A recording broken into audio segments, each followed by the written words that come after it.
مالي وللنجم يرعاني. السلام عليكم صاحب يال كسر هذا channelka maanta waxaan idin wada sheekaysi oo ku saabsan aad iyo aad u xiiso badan inta badan dhalinyarada ayay xiiseeyaan wada sheekaysiga noocani oo kale waxaa halkan ku sheekaysanaya laba wiil oo saaxiibo ah conversation waa wada sheekaysi dear friend saaxiibkayga qaaliyow I love it waxaan jeclaaday a neighbor girl gabar dariska ayaan jeclaaday borderless si zaid ama si xad dhaaf leh ayaan u jeclaaday b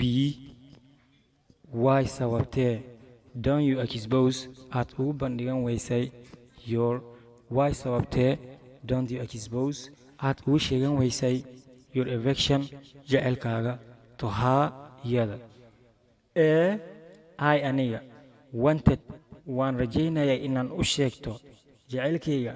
but laakiin when goortii I try aan isku dayo my heart qalbigay breaks ayuu holcaa b okay hagaag haddii saas tahay arrin okay hagaag consulate la tasho with your mind maskaxdaada an iyo do samey what waxa it iyadana mentions you ay ku sheegto samey maskaxdaada haddaad saas uga cabsanaysa gabadha how sidee can I display to her sideen iyada ugu bandhigtaa jecelkayga b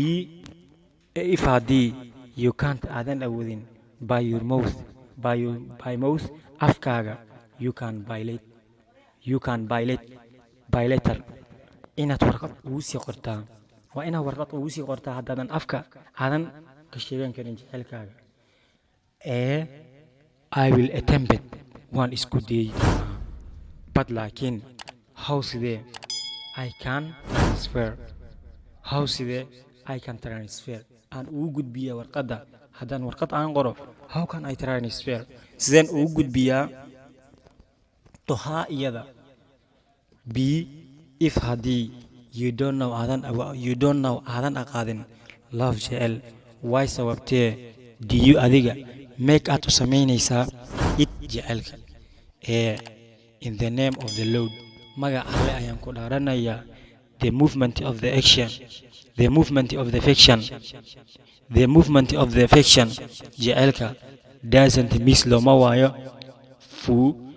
cadow jecelka sidiisa bannaanna cadow looma waayo b